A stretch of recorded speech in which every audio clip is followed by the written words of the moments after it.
Hello everyone, last class में हम पढ़ रहे थे व्हाट इज कंस्ट्रेंट और लास्ट में हमने पढ़ा था क्लासिफिकेशन ऑफ कंस्ट्रेंट। ठीक है, तो क्लासिफिकेशन अगर कंस्ट्रेंट का देखें तो क्या होगा, एक तो on the basis of equation, equation की फॉर्म में अगर अपन लिखे कंस्ट्रेंट को तो उसके अकॉर्डिंग क्लासिफिकेशन, और सेकंड था अगर टाइम के ऊपर डिपेंडेंसी देखें तो उसके अकॉर्डिंग कंस्ट्रेंट कितनी टाइप की होंगी। ठीक है, तो फर्स्ट है on the basis of equation.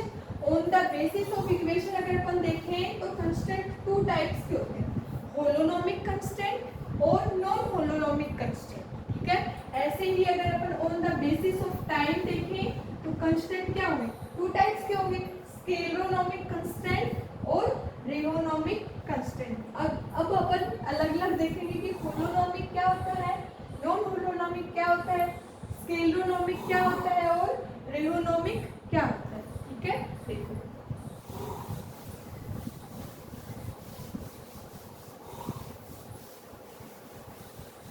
ठीक है, तो फर्स्ट क्या है, on the basis of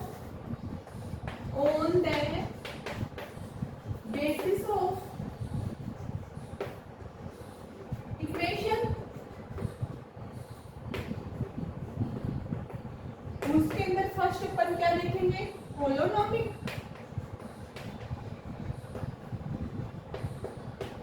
constraint.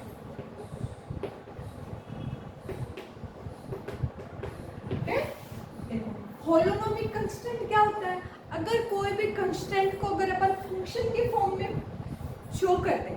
ठीक है, जैसे अपन ने लास्ट क्लास में एग्जांपल देखा था कि जैसे एक क्या है, ये बेस है और यहाँ से क्या है, एक अपन ने डोरी लटका रखी है, स्ट्रेट लाइन क्या हुआ, स्ट्रिंग लटका रखी है और यहाँ पे एक पार्टिकल है एम मास। ठीक है, तो अगर अपन यहाँ पे देखें तो ये ओरिजिन माने तो ये 2D की बात होगी, इसके कोऑर्डिनेट क्या होंगे, x और y। ठीक है, और मान लो जो ये अपन ने जो डोरी ले रखी है उसकी लेंथ कितनी है, l है, तो यहाँ पे क्या होगा, x square plus Y square is equal to l square. Last class में अपन ने देखा था, इसको क्या लिख सकते हैं, x square plus Y square minus l square equal to 0। अगर फंक्शन की फॉर्म में लिखें तो फंक्शन ऑफ x y, और अगर 3D हो तो z और टाइम भी हो तो t। ठीक है, तो x y z t equal to जी, मतलब अपन ने इसको क्या लिख दिया है, फंक्शन की फॉर्म में लिख दिया। तो इस टाइप का अगर कोई भी कंस्ट्रेंट है जिसको अपन एक इक्वेशन के फॉर्म में या फंक्शन के फॉर्म में शो कर सकते हैं तो उसको क्या बोलेंगे, होलोनोमिक कंस्ट्रेंट। ठीक है, सेकंड देखो non holonomic constraint. Non holonomic constraint में क्या हो जाएगा, अगर अपन इसको फंक्शन के फॉर्म में नहीं लिख सके, मतलब उसके अंदर अगर आपके पास कंडीशन क्या होगी, यहाँ पे तो इक्वल टू का साइन आए तब तो क्या हो जाएगा, होलोनोमिक कंस्ट्रेंट। लेकिन इक्वल टू का साइन ना आए तो या फिर ग्रेटर देन आ जाए या फिर लेस देन आ जाए, इस फॉर्म में अगर कोई भी सिंबल आए उस फॉर्म में अगर अपन फंक्शन को लिखे तो उसको क्या बोलते हैं, नॉन होलोनोमिक कंस्ट्रेंट। मतलब वो कंस्ट्रेंट जो होलोनोमिक का जस्ट क्या है, अपोजिट, उसको क्या बोल देंगे, नॉन होलोनोमिक कंस्ट्रेंट। और फंक्शन की फॉर्म में लिखते तो होलोनोमिक कंस्ट्रेंट। ठीक है, तो सेकंड क्या हो जाएगा, बी पार्ट क्या हो जाएगा, नॉन होलोनोमिक कंस्ट्रेंट। इसका ए पार्ट होलोनोमिक और सेकंड क्या हो जाएगा, नॉन होलोनोमिक कंस्ट्रेंट। ठीक है, अगर अपन इसका एग्जांपल देखें, मान लो अपन एक स्फीयर ले रखा है, ठीक है, और उसकी रेडियस है स्मॉल r, ये इसका सेंटर है और इसकी रेडियस ले ली स्मॉल r। यहाँ पे एक अपन ने क्या रखा है, कोई भी m मास का पार्टिकल रखा है, सपोज करो अपन ने एक यहाँ पे बॉल रख रखी है। ठीक है, और वो बॉल इसके ऊपर क्या कर रही है, रोटेशन कर रही है इसके सरफेस के ऊपर। ठीक है, जैसे ही अगर इसकी लेंथ इसकी रेडियस से क्या हो जाए, ज्यादा हो जाए तो ये क्या हो जाएगी, फैल डाउन, नीचे गिर जाएगी। और उसकी अगर रेडियस इसके इक्वल हो तभी इसके ऊपर क्या करती रहेगी, मोशन करती रहेगी।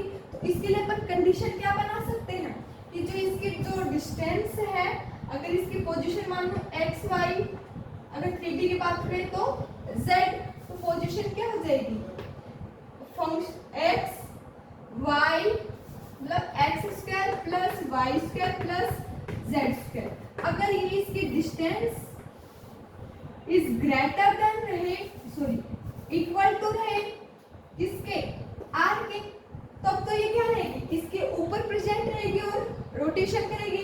लेकिन जैसे इससे ज्यादा होगी तो ये क्या हो जाएगी, इससे अलग हो जाएगी, फेल डाउन हो जाएगी, नीचे गिर जाएगी। ठीक है, तो इस कंडीशन के अंदर कंस्ट्रेंट क्या लगा दिया कि जो इसकी डिस्टेंस है वो क्या है, greater than equal to R. R क्या है, इस स्फीयर की रेडियस। ठीक है, अगर इसके ऊपर अगर इसकी स्फीयर की रेडियस से इनके बीच की डिस्टेंस ज्यादा हो जाए तब तो ये क्या हो जाएगी, नीचे गिर जाएगी, फेल डाउन। अदरवाइज ये इसके ऊपर क्या करेगी, रोलिंग करेगी। जो अपन ये जो बॉल ली है वो क्या करेगी, इसके ऊपर रोलिंग करेगी। रोलिंग की कंडीशन क्या होगी, उसकी जो डिस्टेंस है वो हमेशा आर उसकी रेडियस के क्या होनी चाहिए, बराबर होनी चाहिए। ठीक है, या फिर अगर उसके रेडियस से ज्यादा होते ही वो क्या हो जाएगी, फेल डाउन, नीचे गिर जाएगी। इस टाइप की क्या होगी कंडीशन। ये भी एक टाइप का फंक्शन है, एक्स वाई जेड और टी का भी हो सकता है टाइम का, is greater than equal to क्या गया, आर। तो इस कंडीशन में अगर किसी भी कांस्टेंट को लिखे तो उसको क्या बोलेंगे, नॉन होलोनोमिक कांस्टेंट। अगर ये इक्वल टू का साइन आ जाए तब तो हो जाएगा होलोनोमिक कांस्टेंट, और ग्रेटर देन का साइन है तो क्या हो जाएगा, नॉन होलोनोमिक कांस्टेंट। ठीक है, तो ये अपन ने on the basis of equation या फंक्शन की फॉर्म में शो करने के लिए दिखा दिया कि अगर फंक्शन की फॉर्म में शो कर सकते हैं तो वो हो जाएगा होलोनोमिक। ठीक है, और फंक्शन की फॉर्म में शो नहीं कर सकते, ग्रेटर देन या इक्वल लेस देन का साइन आ जाए या ग्रेटर देन इक्वल टू का साइन आ जाए तो उसके लिए क्या हो जाएगा, वो कांस्टेंट नॉन होलोनोमिक कांस्टेंट। ठीक है, अब हम देखेंगे on the basis of time. ठीक है, ये तो इक्वेशन के ऊपर बेसिस हो गए, और अब सेकंड देखेंगे कि on the basis of time. ठीक है, on the basis of time. अगर टाइम के ऊपर बेस देखें तो भी दो टाइप की, स्केलरोनोमिक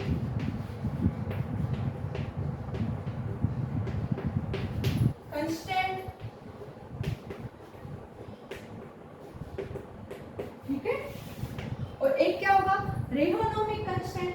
सबसे पहले अपन देखेंगे स्केलरोनोमिक कांस्टेंट। ठीक है, अगर किसी भी कांस्टेंट के अंदर जो फंक्शन है या कांस्टेंट है उसकी कंडीशन टाइम पे डिपेंड कर रही है, क्या कर रही है, अगर वो टाइम का फंक्शन है या टाइम पे डिपेंड कर रही है, अगर कोई भी कांस्टेंट है वो टाइम पे डिपेंड कर रहा है तो उसको तो बोलेंगे स्केलरोनोमिक कांस्टेंट। और अगर जो टाइम पे डिपेंड नहीं करता, टाइम इंडिपेंडेंट है, उसको बोलेंगे रेहोनोमिक कांस्टेंट। ठीक है, तो दो टाइप के हो गए, स्केलरोनोमिक और रेहोनोमिक। अगर टाइम पे डिपेंड कर जाए तो हो जाएगा स्केलरोनोमिक, और टाइम पे डिपेंड ना करे तो रेहोनोमिक कांस्टेंट। ठीक है, देखो कंडीशन, अगर अपन एक वायर लिया, ठीक है, अगर इसकी वायर की जो लेंथ है, जो अपन ने इसको क्या कर दिया, रोटेट कर दिया। ठीक है, या फिर अपन एक स्टेप फॉर्म में वायर ले लिया। ठीक है, अगर इसकी जो वायर की लेंथ है वो टाइम के रिस्पेक्ट में कांस्टेंट है।